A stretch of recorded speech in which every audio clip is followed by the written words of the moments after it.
Good morning, everyone. Welcome to Sobre Mesa.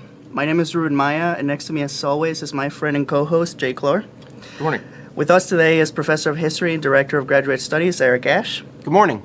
He has been at Wayne State University since 2002 and hopes to still have a job after this episode.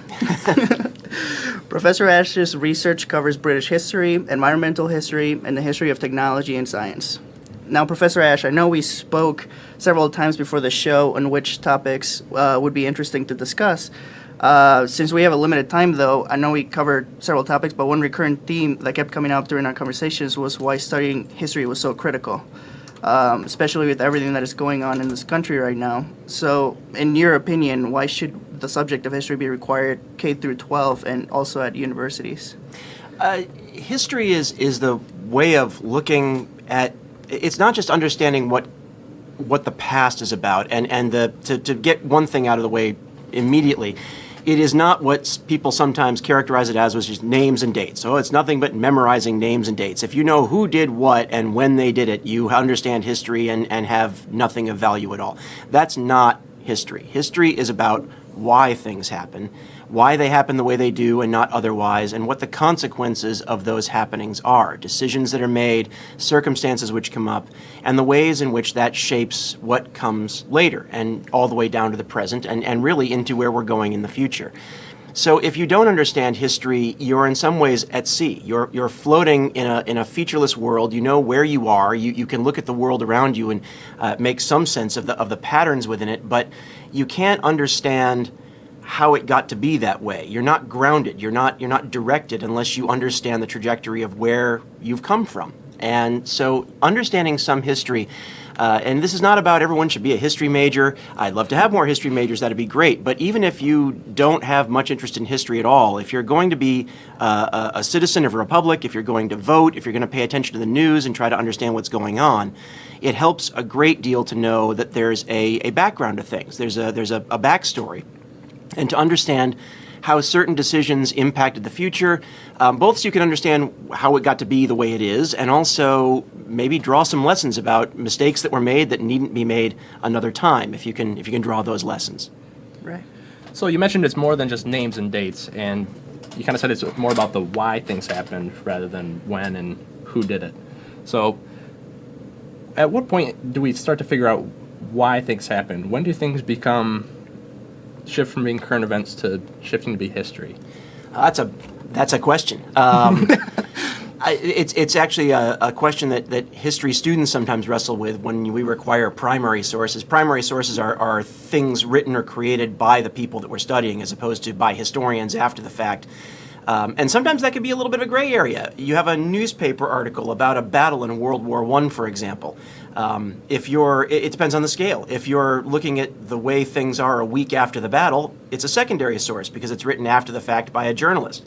If you're looking at it 100 years later, it's a primary source because it was written by somebody who was very close to the events and therefore can be seen as someone who was part of things. So sometimes that line can be a bit of a gray area more than a line. I'll be right up front. I'm a 16th and 17th century historian. The people that I study have all been stone dead for at least 400 years. So I don't run into the question of when it becomes history. My history is very much history.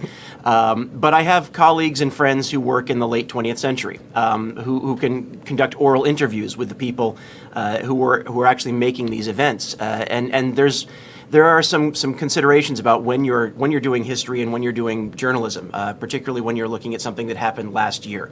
I don't want to say that something that recent can't be history, but it's an ambiguity that I don't deal with much when I'm talking about the 17th century. If you can have a beer with somebody that you're actually working on, that's a different kind of history than the history that I do. So when you said journalism is separate than from being a primary source for history, does that concern you at all? Like with the state of journalism, do you think about like current events like, journalism's not very great right now. How is this going to affect historians in the future? I would say, just to offer a small correction, I think journalism is great right now. It's just badly underfunded.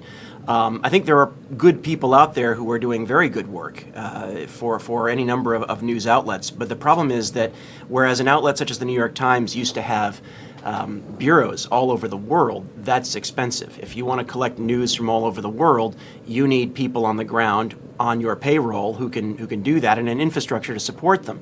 That's expensive. So in a time when the business model for journalism is suffering, you're seeing a decrease in journalists' ability to be on the ground to be part of the story, to be on the scene. And if you listen to the Dateline or read the Dateline in a newspaper article, or if you listen to a news radio, if you pay attention to where the reporter filed the story from, particularly if it's in Asia or Africa or someplace farther away, it's likely to be hundreds of miles from the event that they're actually talking about. They'll put them in some central location, but nowhere near where they actually need to be to cover the story. And so I would say that there's some good journalism being done out there, but it's hampered by its inability to be as broad-based in coverage as journalists would like it to be. And yes, as a historian, that concerns me, because the historians 100 years from now are going to be looking to those reports as some of their most important sources. That's not the only concern for historians 150 years from now studying the present time. Snapchat, Twitter, email, these are notoriously ephemeral forms of communication, as opposed to letters or journals or paper things that I find myself using. Do you think what's going on right now with the Trump administration is also going to affect journalism in the future? Again, that's difficult to say. It's certainly affecting journalism right now. When you have a president of the United States in office who is willing to declare in public and on the record that the media is the enemy of the American people, that is going to have some effect on journalism. Maybe it will be a chilling effect. Maybe it will create a more combative media. It certainly impacts the relationship between the government and the media. Whether that will have a long-term impact, whether that'll be something we're still wrestling with in 10, 20, 50 years, I obviously can't say. But it's a disturbing trend, and if it continues, it could have a real chilling effect, not only on the ability to cover the news and to report to the people who want to hear the news, but also to hold officials accountable. One of the media's most important responsibilities is accountability. I suppose in that sense, historians are also engaging in a form of journalism where we're trying to interpret events of the past as opposed to the present, understand them in context, and make sense of them for a modern day audience. I suppose there's a certain accountability there as well. Have we been here before, though, in this similar situation, or is? Oh yes, we've been here before, and that's something that I think historians can certainly speak to. I talk to graduate student TAs when I teach my 1,000 level survey classes, the general education fulfilling classes. I often have a very large class, and I have some graduate student TAs, and that's fun too. It's part of my job is mentoring new teachers as they learn to teach. And I tell them it's not our job to tell people what to believe. It's certainly not our job to tell them who to vote for. But that's stepping outside our role as historians. But it is our job to say, we have been on this road before. There are great similarities between what's going on now and things that happened at some other time. And this is where that road has gone in the past and may go again if we make the same sorts of decisions.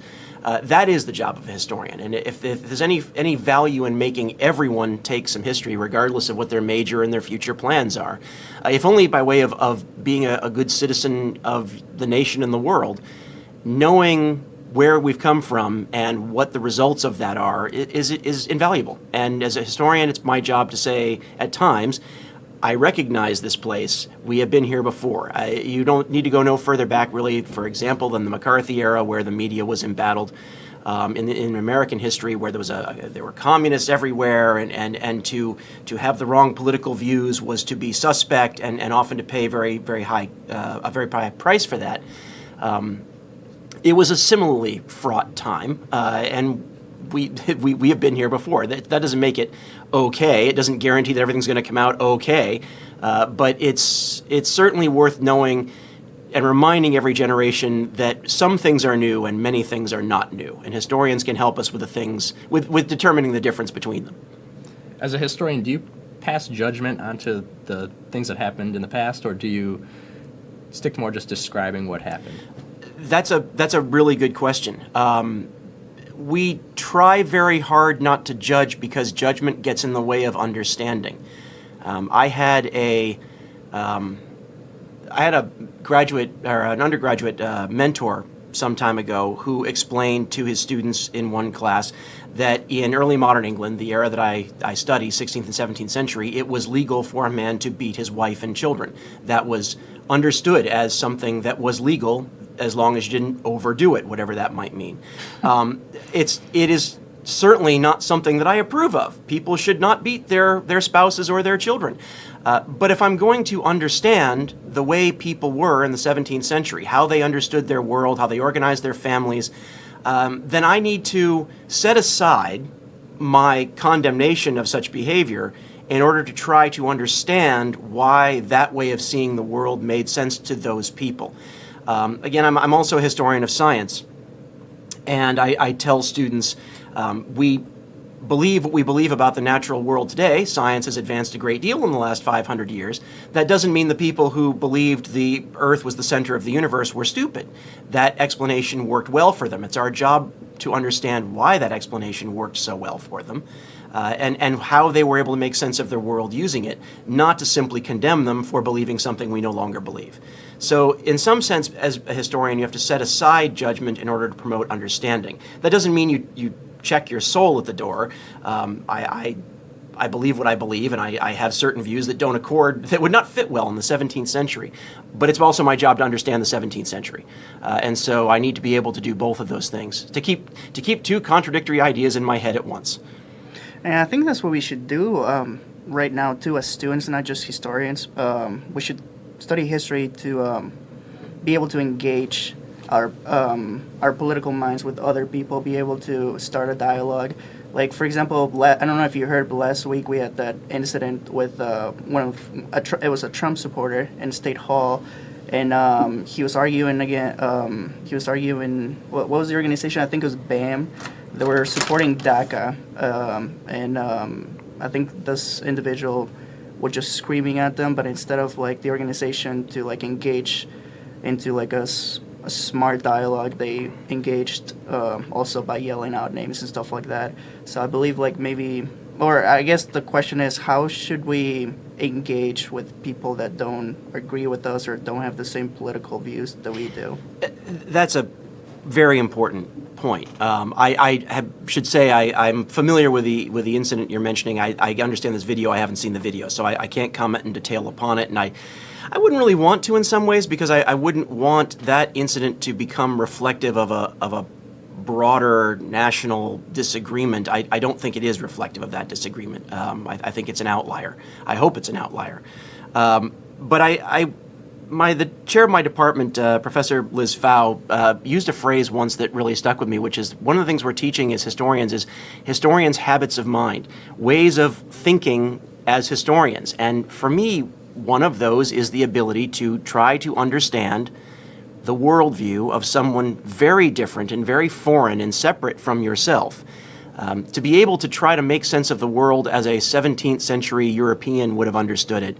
To think of all the different things that they would have seen that you've never experienced, that you experience daily that they would never imagine. To be able to try to do that is a valuable life skill. You don't use it only when you're thinking about the past. It's valuable when you're thinking about somebody who lives in another part of the country who may profoundly disagree with you about virtually everything you hold dear. That doesn't mean that I somehow accept their point of view, but if I can't get inside that person's head to the extent of trying to see the world as they see it, we're finished. And historians, in teaching that habits of mind, I think that's another service that we can lend by enabling people, training people to think about the world in a very different mindset than the one that they're used to, which is the beginning of having a meaningful dialogue. Screaming, of course, and so forth make that ever harder. But we're not very good at this right now in this country, and that's one of the things that really concerns me. We have seemingly lost the ability to not just speak to one another, but to conceive of the world as the other sees it. And if you can't do that, you can't do much else. So that too is something that I think is an important habit of mind that I would have students learn in a history class, even if they have no particular desire to go on and study more history, which of course they should, because history is fascinating. But even if they don't, if they can pick up that much, then what I do here is worth doing. The habits of mind idea, to me, that sounds like kind of a thought experiment in psychology.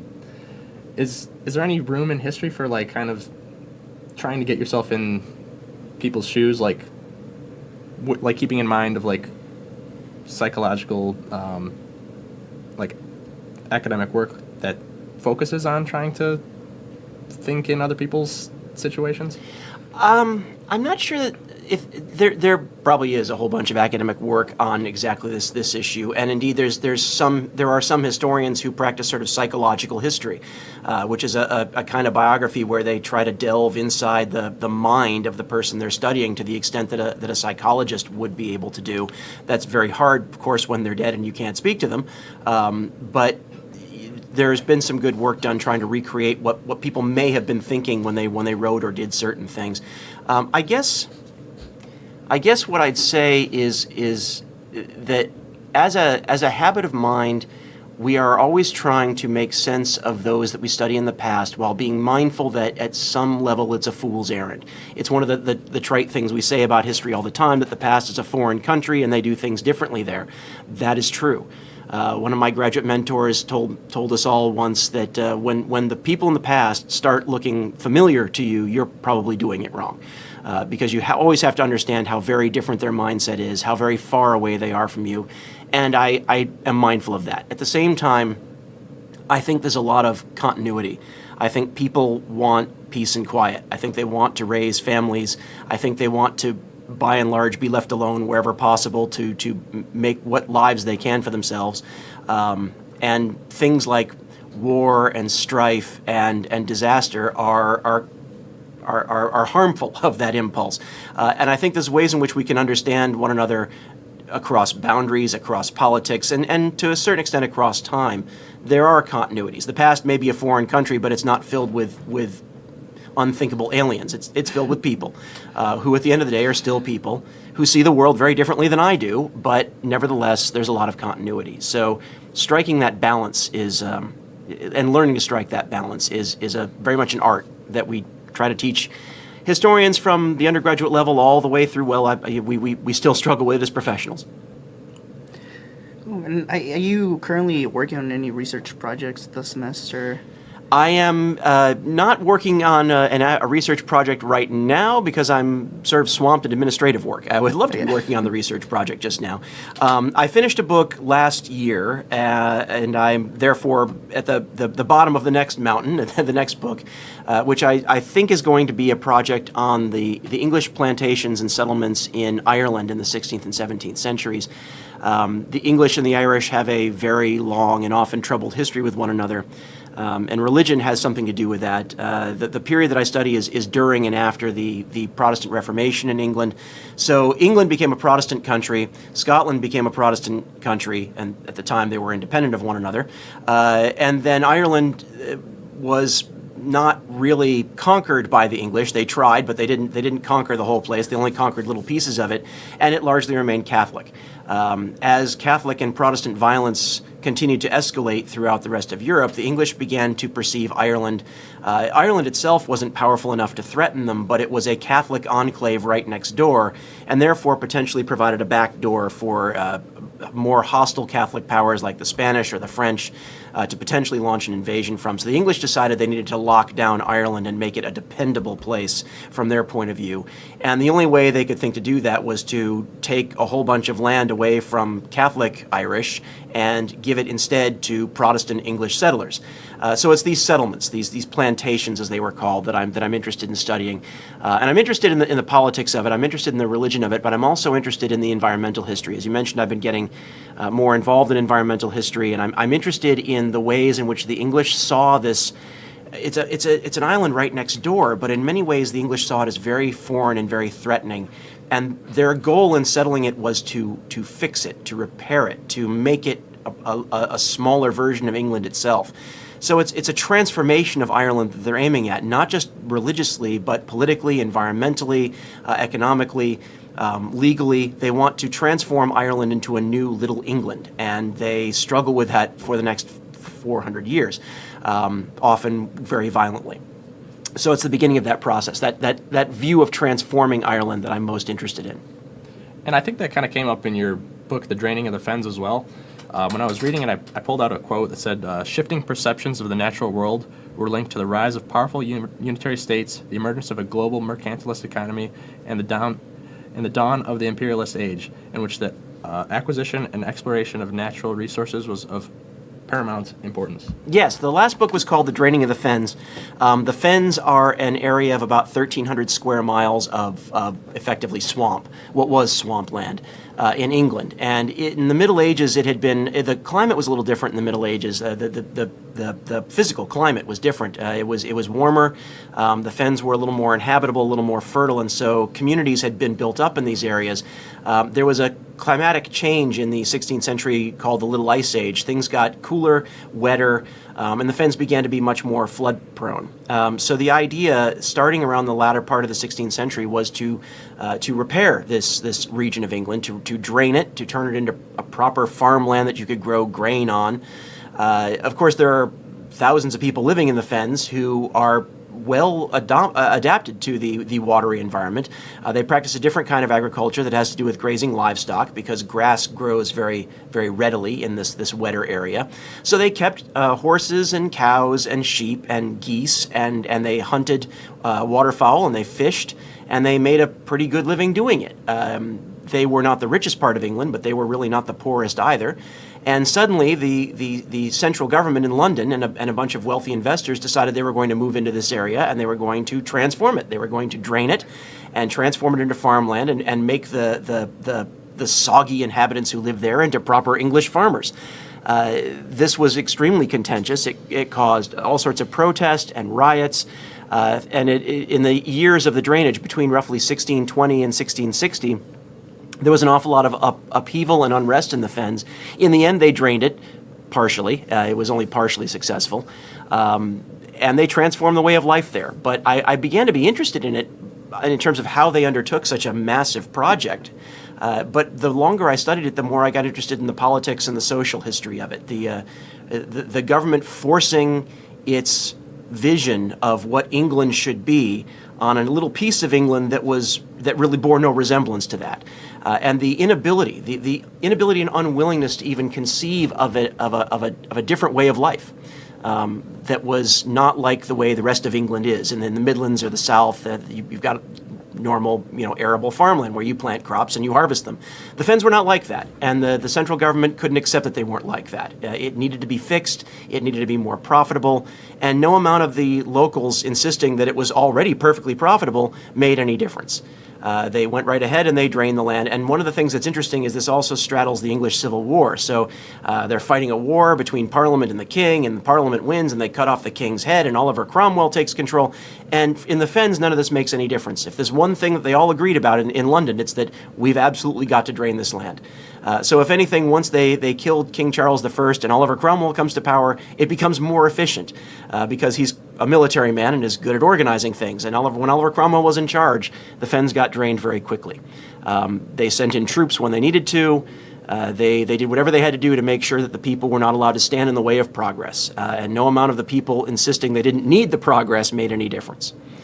So it becomes a story about state building and economics and why do they want to grow grain so badly? Well, because Europe's population is growing. There's a huge demand for grain. So it's part of a larger economic structure as well.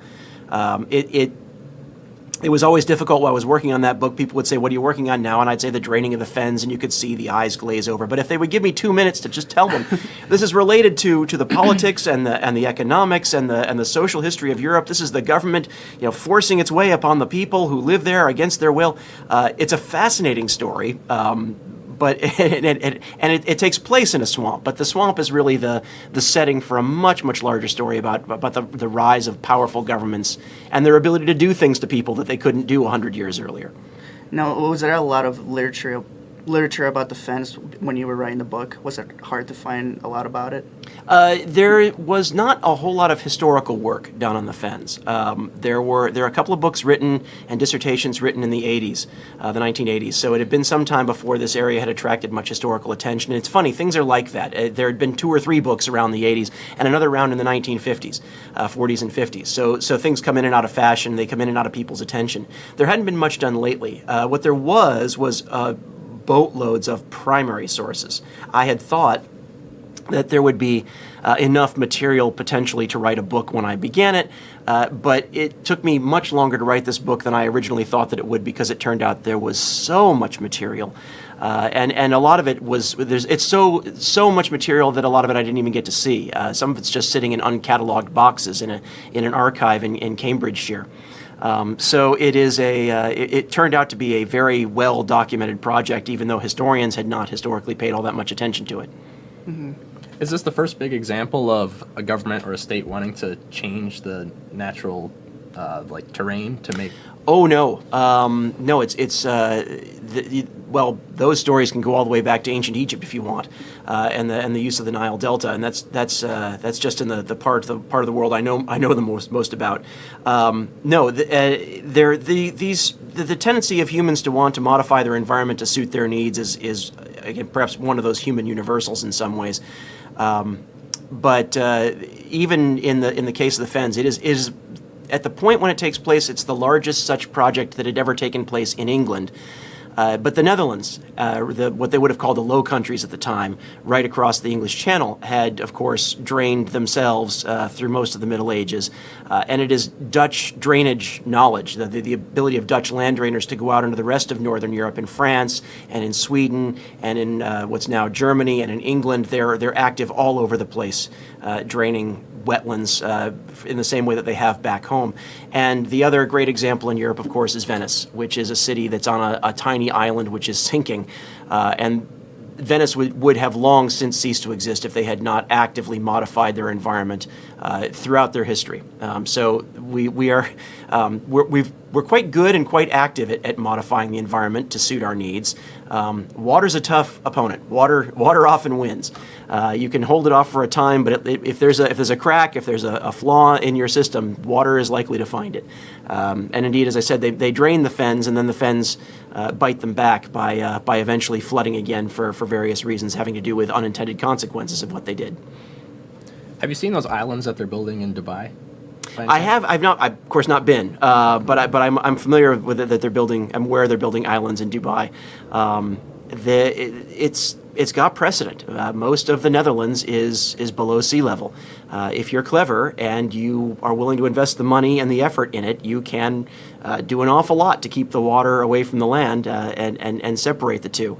But it requires a constant effort. The Fens are today some of the finest farmland in all of Europe. But they are that because there are electric pumping stations all over the place that are running more or less constantly, particularly at this time of year, to keep the water off the farmland. When they're working, the Fens are very well drained and are very good farmland. When they're not working, and if they were ever to turn off, the land would flood again within months and would be, if anything, more underwater than it was before. So effort and money and energy can be spent, and you can you can have good results, but it does require constant vigilance. What is it about British history that you just find so amusing? I was afraid you were going to ask me that, and the answer is I don't know. I was thinking about that question on the way over here. Why? Because it comes up. Why do you study what you study? My family heritage is from the British Isles, and that's undoubtedly got something to do with it. But I'm not doing just genealogy. It's not just because my family's from there. Something about that place and that fascinating people through its very long history has always just spoken to me. And I don't know that many academics would be able to tell you in any convincing way exactly why they got interested in what they're doing. Maybe they can, but I can't. I've always just been fascinated by British history. It goes back to my early teens, if not before, and it's just part of who I am. The way you like certain music, or you like certain kinds of art, or you like certain kinds of food, who knows? I've always just liked British history. So we're just about to start our off-topic segment. Yeah, I think we should bust out the ice cream. What do we have today, Jake? This episode of the podcast is sponsored by Blue Bunny. So was the previous podcast. We didn't mention that. And that's good stuff. I can tell you right here, right now. We have what is it? Double strawberry and chocolate ice cream today for Professor Eric Ash. By request. By request. You were very convincing on bringing chocolate ice cream to the show. What was that, Eric? Well, he can't explain that either. I mean, he can't. Why do you like chocolate that so I can't much? explain. Every right-thinking person knows that chocolate is inherently good. Chocolate makes you feel better when you're down. It makes you feel better when you're up. Chocolate is just excellent. There are other desserts, and I will eat them when they present themselves. But if there's a chocolate thing on the dessert platter or dessert cart, that's the thing that's going. I'm a sucker in a restaurant for that. They always have the double chocolate devil's food cake. That's almost always what I really want to order. Sometimes I order something else, but I can't ever quite take my eyes off the beautiful chocolate cake. So is British history the chocolate of history? British history is the chocolate of history, but on the subject of cake, if you're ever in Britain, the British specialize in what I call British cake. British cake is cake that looks wonderful, and when you get it, it's especially if you're in London, it's quite expensive. If you get it, it's always bitterly disappointing. It's dry.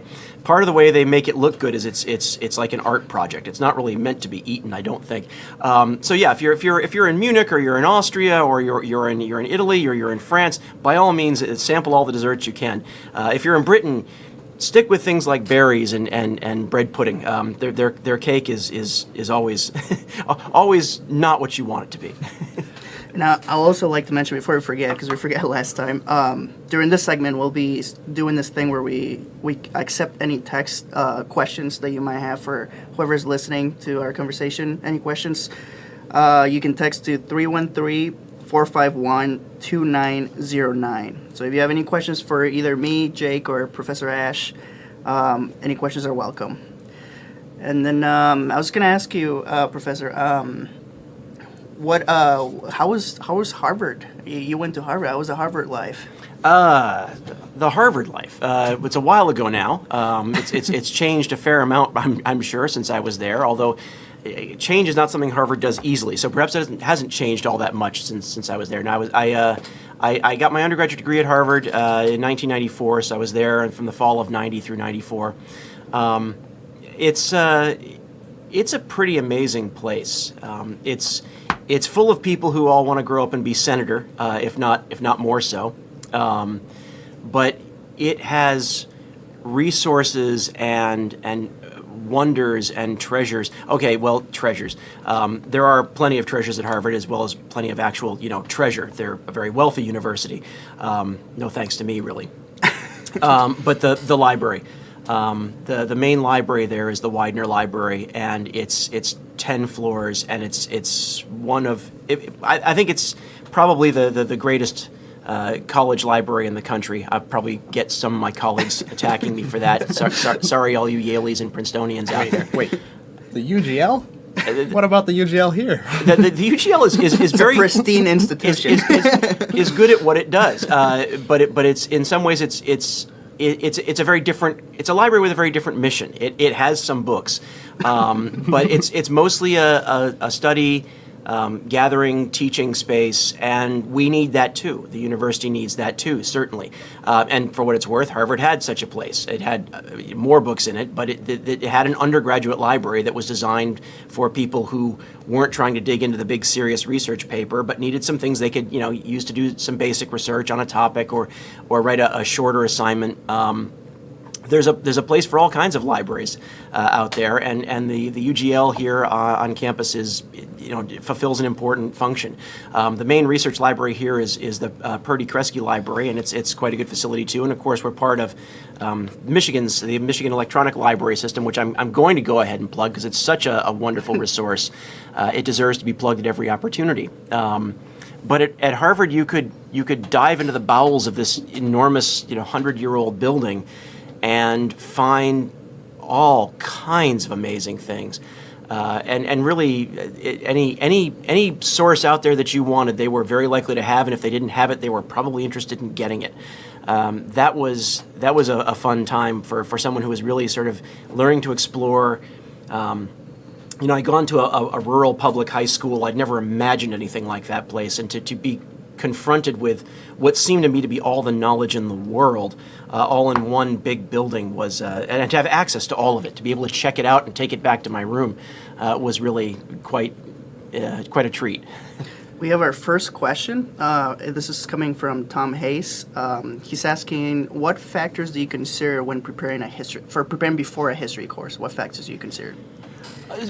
Good question. And one of the things I would want to point out is that when we are considering a new course, that's not days and it's not weeks. It's probably months in the making. When I think I might like to teach a course on whatever topic, particularly if it's not something I had years of training in graduate school, but something that I'm sort of moving into. My research has taken me more into environmental history. I didn't have any training in that in graduate school. It's something that I've worked to get up to speed on in my book on the Fens, and it's something I'd like to continue. I could envision someday teaching a course on environmental history, but right now I'm aware of how much more I would need to learn, and that before I could even begin to think about what a week's worth of lectures would look like. We got 15-week semesters here, so I'd have to come up with 15 weeks worth of material, what subjects I'd want to cover, what order I'd want to cover them in, what assignments I might want to give, because I give weekly reading assignments, so I'd have to come up with what I would want to assign week to week on each of those topics.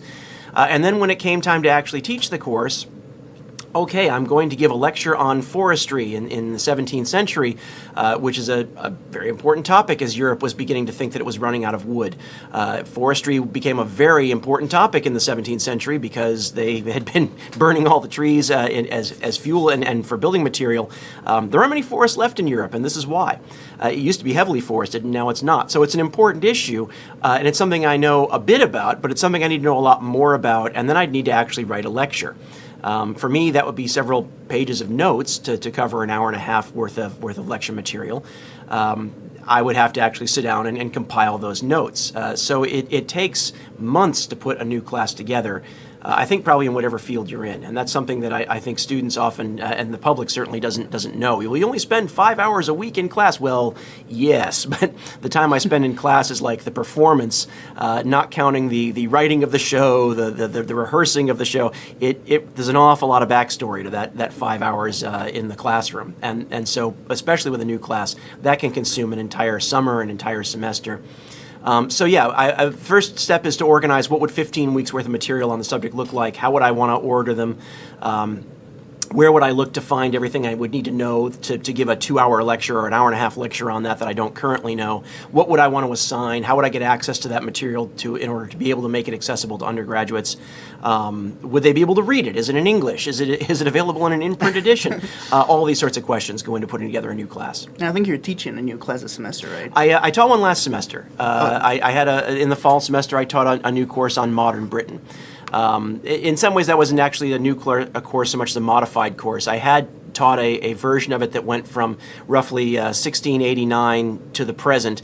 That's an awful lot of complicated history when you include world wars and the Depression and the British Empire, et cetera, the American Revolution's involved in there. So I split that course in half. So I teach a course called Britain in the Age of Empire, and then I taught the second half of that is just called Modern Britain. I should probably come up with sexier titles for such things.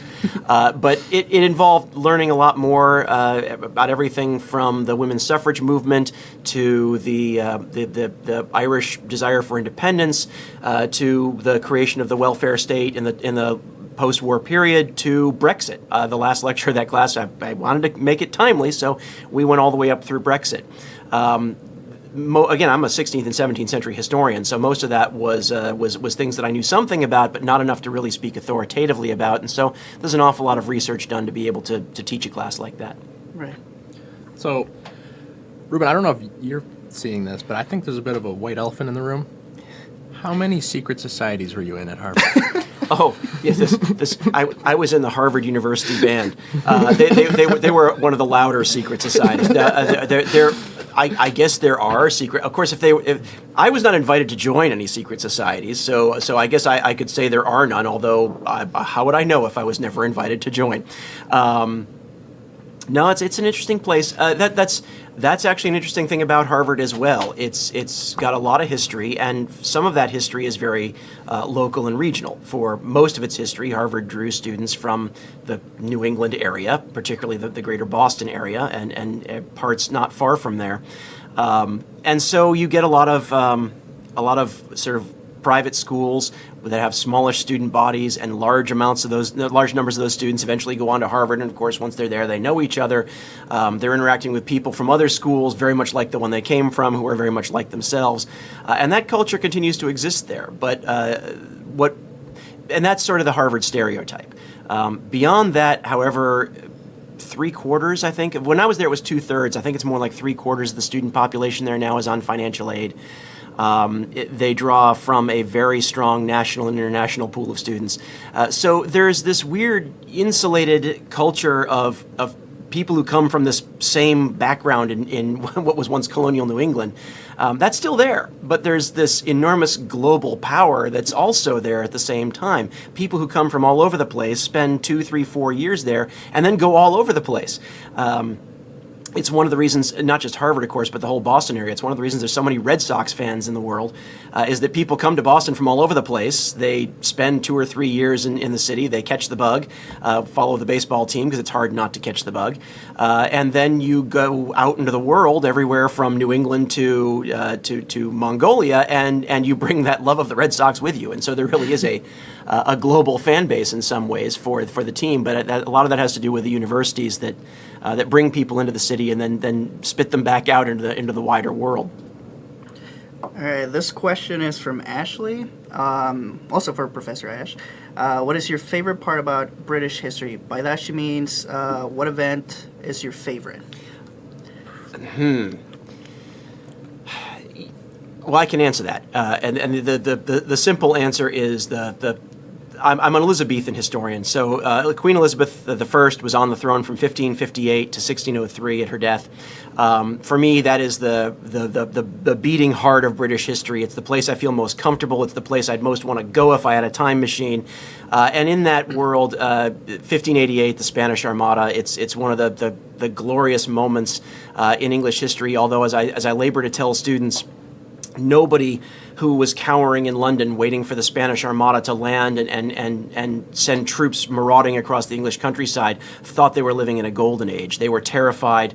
Everything they knew about their world hung by the thread of the life of their queen, because if she were to die of an assassination or of smallpox, and she did catch and survive smallpox, if she dies, the heirs to the throne at that time are all Catholic. It's a Protestant country. That would have thrown the whole place into turmoil and probably civil war. So people living in Elizabeth's time were terrified about their present and their future. We look back on it as a golden age, but it was not perceived to be so. So I imagine if I did go back in that time machine to 1588, there wouldn't be a whole lot of glory experienced. It would be stark terror of what might happen. The only other thing I would say is that as I'm hired here as the British historian, and so that's why I teach well outside my own centuries in British history, and I've developed real fascination and respect for many instances in British history that are outside my own area of expertise. Everything from the women's suffrage movement to the Irish independence movement to Gandhi's Salt March, all of which are late 19th and 20th century events, and all of which are deeply inspiring and fascinating and very much get my enthusiasm up as I'm going to teach. Mm-hmm. On a more serious note, have you ever considered the possibility of making your book into a movie? I hadn't. I actually did hear from somebody who called himself a producer, who expressed an interest in potentially writing a screenplay. Well, he didn't express an interest in writing a screenplay. He expressed an interest in having me write a screenplay, which sounded like a lot of work. Before I took on that work, I did a little research, and I decided that this was probably not a serious person that was going to be worth putting a whole lot of time and work into this effort. And I did not follow it up, but it did force me to think about what what a gripping movie about draining a swamp would look like. And that I admit I still have trouble picturing cinematically, the bleak landscape and the hard-working people digging ditches, and then punctuated by the occasional riot with the army sent in to beat people's heads in. So it didn't come. Nothing came of it, but I was forced to think about it. I think it could work as a documentary, maybe. A documentary potentially. Documentary piece, yeah. And if anybody approached me about that, I would certainly be open to that as a possibility. I have been I've been heartened by some colleagues who've read the book since it came out last March, who say how timely it is. That the issues are set in a place and a time that is thousands of miles and hundreds of years away from us, but that the issues about what a government can and can't do legitimately by way of promoting progress, even when the people involved don't really want the progress, these are timeless issues. And that's, I guess, always the way I've seen history. It is in some ways very much rooted in a time and place. It has to be. That's what we do. We try to immerse ourselves in a time and place. But the issues that we find there are often have a great deal of currency in the now as well. And for me, that's what's so magical about this field, this area of study. I go into the past trying to understand the past, and I find it helps me to understand or begin to understand the present better than I might have otherwise. And that's what I want to try to give to my students as well. Right. I think that's a pretty good goal. I hope so. I hope so. In the course of my career, I'll have maybe a dozen or more doctoral students that I'll have complete their doctorates and go out into the world. I'll teach several hundred, maybe a few thousand history majors. But in the general education classes that I've taught so far and that I hope to teach some version of in years to come, I'll teach thousands of students, many of whom think they're hostile to history when they come in the door. And this is my last chance. This is my chance to show you that it's not all names and dates, that there's something worth knowing here, even if you never take another history class again, though, of course, you should. But if you don't, that's okay, because you've still got what's worth knowing. And what's worth knowing is this habit of mind of trying to put yourself in somebody else's mindset, make sense of the world as they do, and also try to make sense of your own world by understanding that it didn't come out of nowhere. The decisions were made by people not unlike yourself that had an impact that we're still living with. Sometimes good decisions and sometimes bad decisions. Cool. We have another question that we could probably answer in 2 seconds. This one's start the directed. This one's directed to you, Jake. This one's from, I believe, Steven. Steven said, "Why do we still call it the undergraduate library? It seems to me that every year they get rid of more books, make it more spacious." I think as long as you have 2 books, you can call it an undergraduate library. I think if you had just one, it would be more of a gallery. Where two or more books are gathered for the purpose of learning, there is a library. Yeah, check your dictionary. Thank you, Stephen. My wife is actually in a library science program, and one of the things that she's addressed in her coursework with her professors is what is a library, because that term is being stretched. There's many a public library out there that has come to see itself much more as sort of community center, community gathering place. And in that sense, maintaining an up-to-date collection of books is not really that institution's highest priority, but serving the community by offering, talks or classes or community gathering events. That is also important. Is that still a library? They still call it a library. I guess without seeking to levy judgment, it's a library with a very different mission than we traditionally think of libraries having. The undergraduate library here is very similar. It's much more a gathering place than warehouse of books. We need both, and to that extent, I'm glad we have both. Right. Well, I think if you have more than one book, it's hard to pick a name for the place. If you just had one book, you could name the building after that book. Right.